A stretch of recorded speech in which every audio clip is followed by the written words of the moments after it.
Boa tarde a todos, sejam bem-vindos, que Jesus ilumine e nos abençoe a todos e que possamos, nessa tarde tão maravilhosa, refletirmos sobre o tema. Estamos em setembro, setembro amarelo. Setembro é um mês para os cuidados conosco, com a nossa saúde física e espiritual. É um mês onde foi colocado, como um mês onde nós temos um dia, que é dia 10 de setembro, que ele é o Dia Internacional dos cuidados, da prevenção ao suicídio. Então, o tema do mês, os temas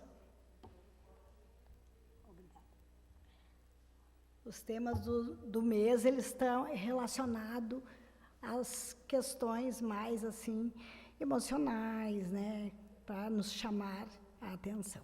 Hoje, o tema que nós vamos falar é melancolia. Deixa eu buscar a minha canetinha aqui. Esse tema, ele está no capítulo 5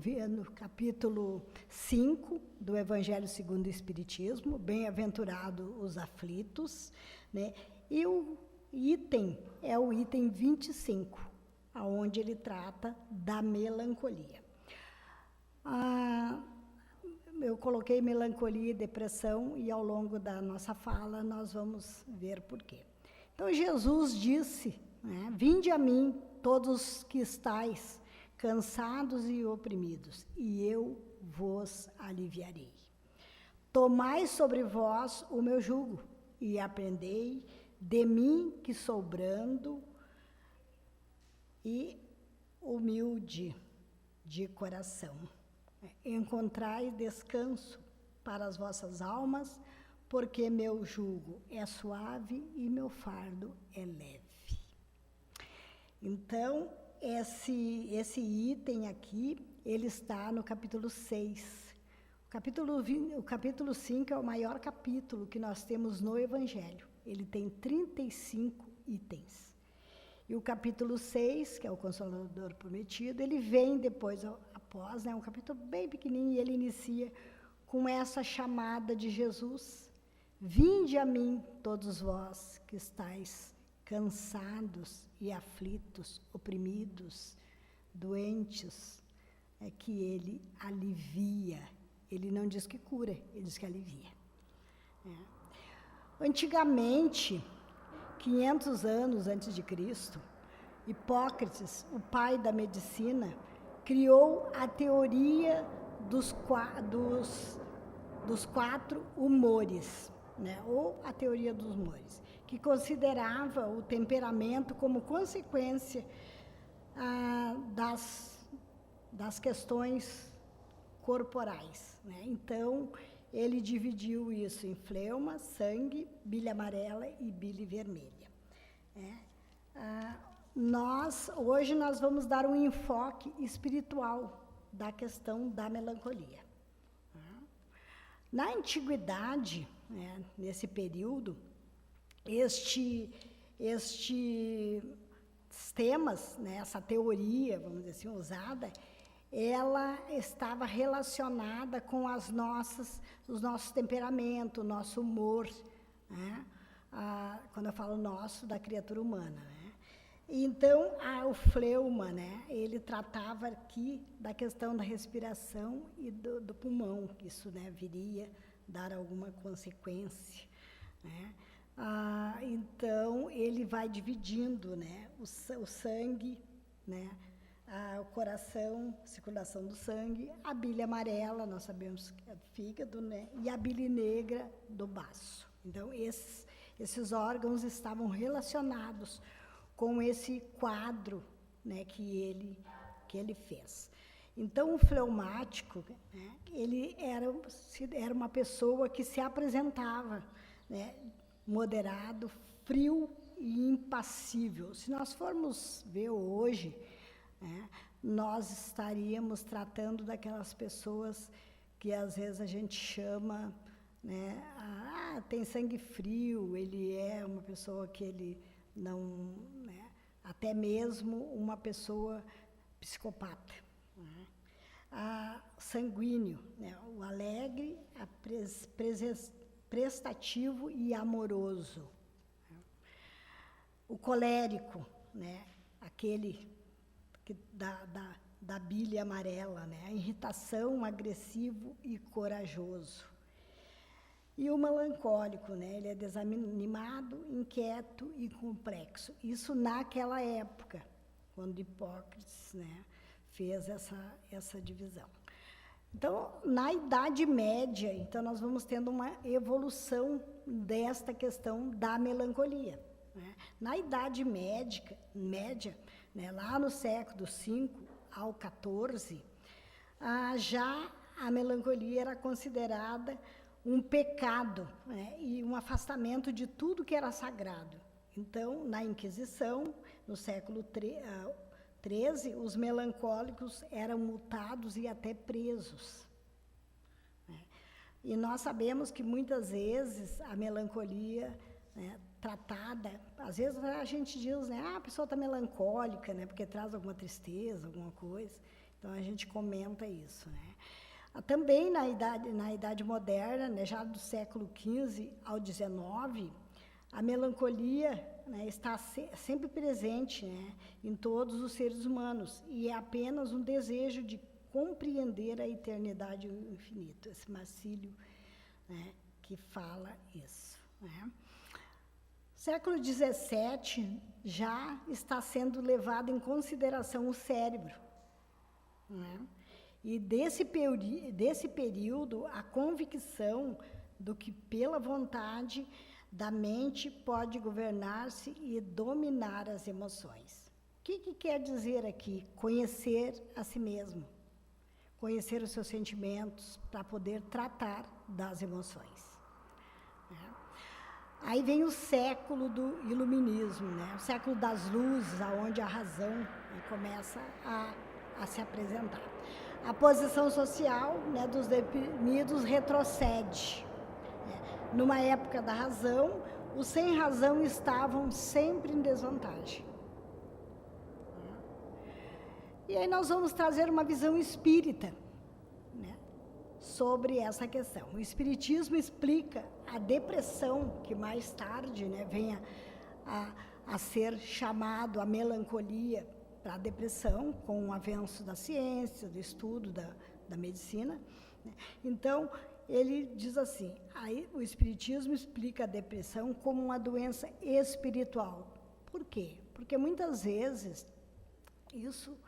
esse sentimento de tristeza, de melancolia, desse vazio que nada preenche, que se tem tudo, mas não se sente feliz, não se sente alegre, não se sente satisfeito, né? Ele está, muitas vezes, relacionado ao nosso passado. Um passado de culpa, um passado de remorso, um passado que nós não temos a clareza na vida atual, né? Então, Allan Kardec, né, ele diz, se os médicos são mal-sucedidos, tratando da maior parte das moléstias, é que tratam do corpo, sem tratarem da alma. Isso está lá no Evangelho segundo o Espiritismo, na introdução. Por que sempre que quando se atende alguém, quando se acolhe alguém no atendimento fraterno, se fala na questão dos tratamentos com os profissionais das nossas necessidades? Se estamos tomando alguma medicação, não pare. A orientação sempre é médica. Por quê? O médico trata do corpo, que é o que diz aqui, mas não trata da alma. A fé, nas casas religiosas, nas igrejas, né, no centro espírita, nós tratamos da alma. Porque se nós não tratarmos desses corpos, né, espírito e corpo, nós não vamos entrar em sintonia, não vamos nos harmonizar. Então, esses dois corpos, três, né, porque é corpo, espírito e o perispírito, nós não vamos estar, vamos assim, em harmonia e não vamos nos curar. Vamos melhorar, muitas vezes com a medicação, mas não vamos entrar no estado de reflexão para buscarmos a cura da alma. François de Geneve, né, ele diz lá no capítulo 5, né, no item 25, onde ele trata da melancolia, ele diz, sabeis por que, às vezes, uma vaga tristeza lhe apodera dos vossos corações e vos leva a considerar a amarga vida. Né? Nós não sabemos por quê. Né? Então ele pergunta, sabeis por quê? É que o vosso espírito, aspirando à felicidade e à liberdade, se esgota, jungido a um corpo que lhe serve de prisão. Em vão esses esforços, né, para sair não acontece. Né? Então, reconhecendo inúteis esses esforços, cai no desânimo, como o corpo sofre a influência, toma-vos a lassidão, o abatimento, uma espécie de apatia, e vos julga infelizes. Então, né, é toda essa questão espiritual, da alma, a doença da alma. Né? Então, qual a contribuição que a casa espírita pode dar?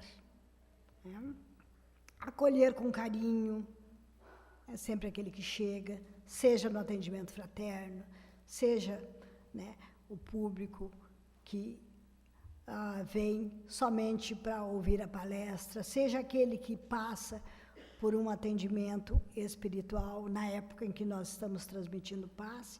Então, nós temos essa forma de acolhimento para recepcionar e receber as pessoas que chegam ao centro espírita. Né?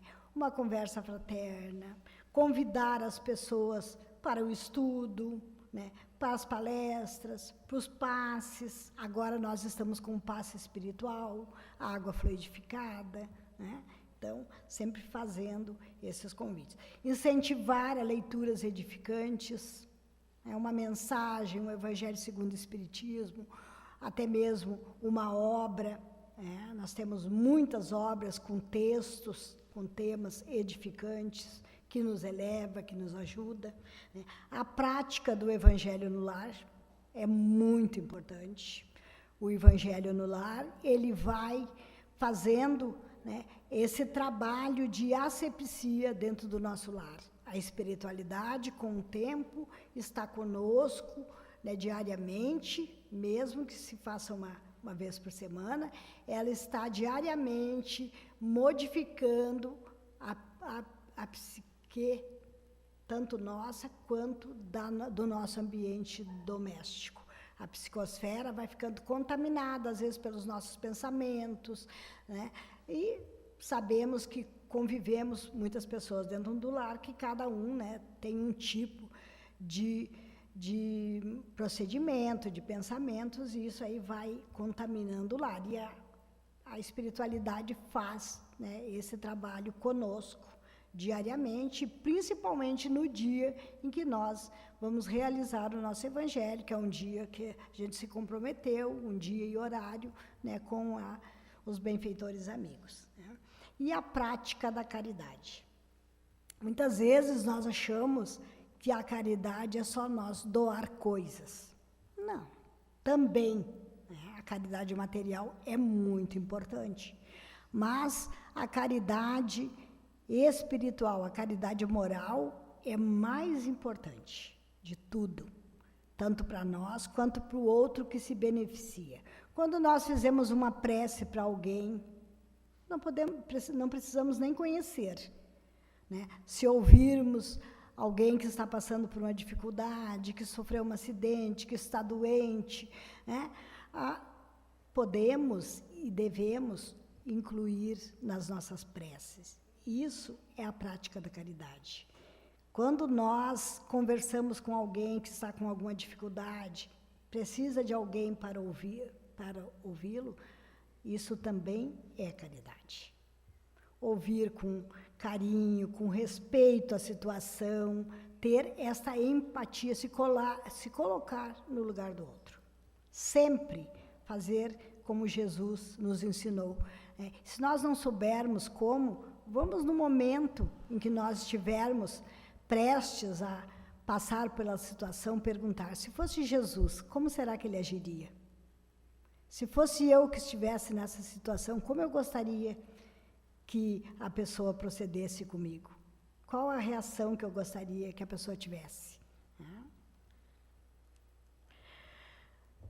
Então, a depressão, ela se cura, né, à custa de trabalho.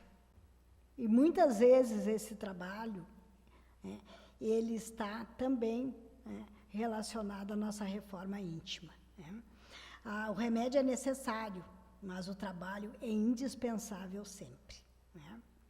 Então, quando nós estamos já na fase da depressão, nós precisamos, sim, muitas vezes, de uma medicação, de um profissional ou mais de um profissional que vai nos cuidar naquele período crítico. Porque a melancolia passou dessa fase da melancolia e, com o avanço da medicina, foi se descobrindo que tinha uma profundidade maior e, então, se trata como depressão. Então, Chico Xavier, ele tem muitos temas que nos ajudam, a Joana de Ângeles. Então, nós temos vários autores, espíritos, que nos trazem mensagens, orientações de como nós procedermos. Então, a cura, ela está na autotransformação. Então, conhece-te a ti mesmo, conhecer os nossos sentimentos para dominar as nossas emoções. É muito importante que a gente vá se conhecendo e que a gente vá fazendo esse trabalho, que não é fácil. É muito difícil nós nos reconhecermos pessoas complicadas, pessoas com temperamentos fortes, pessoas com temperamentos difíceis. Então, isso tudo é algo que nós precisamos reconhecer em nós. Porque se nós não reconhecermos, nós não vamos fazer a mudança, a transformação, que é dolorosa. Então, buscar sempre o recurso do passe, o autoconhecimento, a descobrir o núcleo de sua depressão, tomar a decisão de mudança. Muitas vezes nós temos uns certos procedimentos, nós vamos tomar decisões que muitas vezes vai trazer sofrimento, vai trazer dor, vai trazer aflição, mas muitas vezes precisamos tomar decisões que vai mexer com os nossos sentimentos. Solicitar ajuda de profissional sempre, expressar essas emoções, desabafar esses conflitos, trabalhar mágoas, rancores, ressentimentos. Quantas vezes nós nos magoamos por coisinha pouca? Nós precisamos, sim, ter o período de refazimento, de trabalhar essas questões. Não é fácil, e não vamos dizer aqui, é fácil. Não é fácil. Qualquer um de nós, porque muitas vezes aquilo que para o outro não é nada, para aquela pessoa que recebeu aquela ofensa ou aquela chamada de atenção, qualquer coisa que venha trazer mágoas, ouviu alguma coisa que não gostou, muitas vezes ele leva um tempo diferente do outro, às vezes maior, outras vezes menores, para poder estar tratando dessa questão e fazendo com que aquilo se transforme num sentimento de menos dor. Fechar os olhos, fechar os cílios, é a reforma moral. Então, sempre nós estamos atrás da reforma moral, que é o que vai nos fazer nos tornarmos criaturas melhores, nos aproximarmos mais de Deus.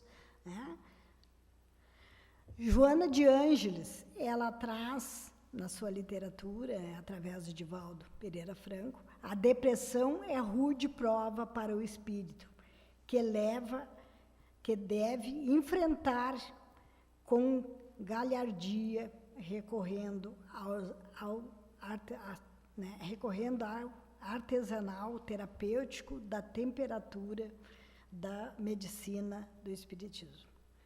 Então, a terapêutica espírita, aqui ele está falando da terapêutica espírita, da medicina da espiritualidade, que são os nossos médicos espirituais que nos tratam, que nos iluminam, que fazem com que cada um de nós encontre o caminho através da iluminação interior. Chico Xavier, ele traz também, quando a depressão me ameaçava, isso aí ele está falando, na obra dele, Emmanuel me recomendava deixar o que estivesse fazendo e ir à periferia. E aí ele efetuava demorada visita aos lares daquelas pessoas que estavam em penúria. E depois de conversar com aquelas pessoas, mães sofridas, ele voltava para casa com vergonha de si mesmo. Então, muitas vezes nós olhamos para o nosso umbigo, como nós dissemos, o nosso problema é pequeno, mas para nós ele está enorme. Aí quando nós vimos um problema que o outro está passando, uma dificuldade que o outro está passando, nós até nos envergonhamos de dar tanta atenção para aquele nosso problema. E muitas vezes nós vamos até auxiliar o outro naquele problema e esquecemos do nosso. Então, é bem importante nós sempre analisarmos essa questão. Vamos cuidar, sim, das nossas dificuldades, porque nós também somos espíritos necessitados desses cuidados, dessa atenção e desse carinho. Cada um de nós, ele precisa também ter o seu tempo de receber tudo aquilo que ele necessita para ele apaziguar o seu coração, para que ele possa tranquilizar a sua mente, para que ele possa vir a trazer essa tranquilidade para si, para depois, então, ele, mais tranquilo, poder olhar para a dificuldade do outro. Então, a psiquiatria, já no século XIX, é uma especialidade médica, graças a Deus, Veio as medicações, então, já no século XX, nós já encontramos aí as medicações, os antidepressivos, que foram descobertos, que ajudam muitas pessoas. Muitas vezes as pessoas que estão com depressão, elas têm medo de tomar a medicação, de ficarem dependentes. E nós sabemos que tudo tem um tempo. A medicação, ela serve como uma alavanca para tirar aquela pessoa, aquela criatura do fundo do poço.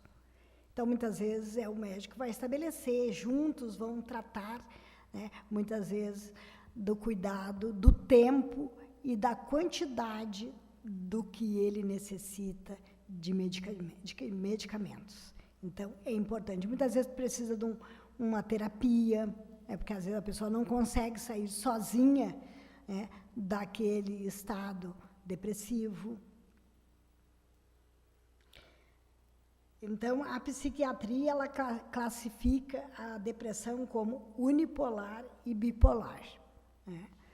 Então, muitas vezes a gente brinca com as pessoas, é bipolar, muitas vezes não sabe nem a noção e da intensidade que tem uma palavra para uma pessoa que está passando pela dificuldade. Porque o doente, a pessoa que está depressiva, que está triste, muitas vezes nós não temos palavras para tirá-la daquele momento de crise. Então, vamos dar carinho, vamos dar atenção, vamos fazer com que essa pessoa perceba a preocupação que se tem, e o desejo sempre que ela busque o profissional da área para ajudá-lo. Além, vamos dizer assim, da atividade espírita, que ajuda bastante. Então, agora, a depressão com essa abordagem científica, né, médica, e psicanalítica e cognitiva. Então, toda essa visão, né, que melhorou muito a quantidade, né, de pessoas que saem desses momentos de crise tendo este cuidado, essa atenção consigo mesmo ou com um familiar seu. Então, a depressão, ela tem um conceito, né, ela é conceituada hoje, né, então, diz assim, a depressão hoje é classificada como sendo uma perturbação do humor, um estado de mal-estar com baixa da atividade geral, né, levando ao sofrimento íntimo e profundo, desesperança, falta de fé em Deus e em si próprio e até na vida.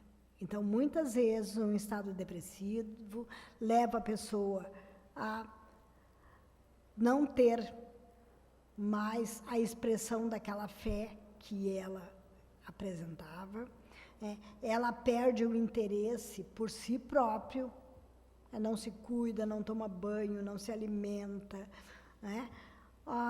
E muitas vezes até a questão do suicídio. Então, nós temos que estar sempre alertas, porque nem sempre a pessoa que está com depressão, ela apresenta os sintomas que se perceba.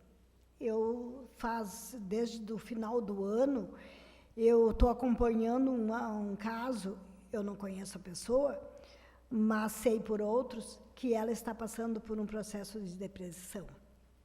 E ela se afastou, né, ela tem um comércio, ela se afastou do comércio. Então, quem conhecia essa pessoa, quem conhece, né, diz que era uma pessoa que estava sempre, parecia muito alegre, cantando. Até uma pessoa que conhece ele, meu marido, e um dia ele disse assim, até um dia ia perguntar para ele que tanta alegria que ele tinha, que estava sempre cantando. E muitas vezes é aquele ditado, né, que o palhaço diz que muitas vezes ele está chorando por dentro, mas está rindo e fazendo os outros rir. Então, muitas vezes a gente não sabe a dor daquela alma, o porquê, né, que ele traz tanta dor e ele não demonstra. Então, nós precisamos, sim, gente, quando não estamos bem, precisamos ter alguém que a gente confie, alguém que a gente possa estar dividindo essa nossa dor, essa nossa dificuldade, buscando um auxílio de como nós podemos agir nesse momento em que nós estamos perdidos dentro de nós mesmos. Então, é bem importante nós estarmos sempre alerta em relação a essas coisas. Então, a Organização Mundial de Saúde, ela fala que cerca de 5% nas pesquisas, né, da população mundial sofre de depressão a cada ano. Né? A depressão afeta de 15% a 20% das mulheres e de 5% a 10% dos homens. Né? Aproximadamente 2,3% das pessoas com depressão não fazem tratamento. Isso é uma coisa preocupante, né? Só para nosso tempo estar concluindo, uma previsão, né, da nossa Organização Mundial de Saúde é que a depressão em 2030 ela será maior entre todas as problemáticas de saúde. 2030 está aí. Né? Então, aqui são os tipos de depressão, né? As causas, que nós sabemos que muitas vezes as pessoas que sofrem algum tipo de doença, né, AVC, né, que são os acidentes cerebrais, né, os tumores, os cânceres,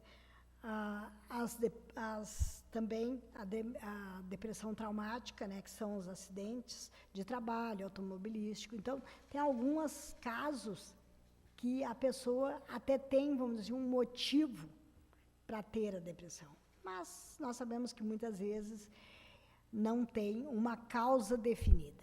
Então, que nós possamos, né, estar alerta conosco, em primeiro lugar, né, e depois com aqueles que convivem conosco. E qualquer sinal que a gente possa estar percebendo, né, que está saindo do controle, que não está sendo normal, que a gente possa estar, né, tomando uma atitude e conversando, dando algumas dicas, né, fazendo oração, convidando a sempre buscar Deus. Nós sabemos que a fé é tudo na nossa vida. Então, eu agradeço a todos por a paciência, né, e que a gente possa se amar muito, porque a vida que Deus nos deu é algo precioso. E cada segundo, como dizia Chico Xavier, que nós estivermos no corpo, que nós possamos valorizar, né, e viver com intensidade. Muito obrigada a todos e uma boa tarde.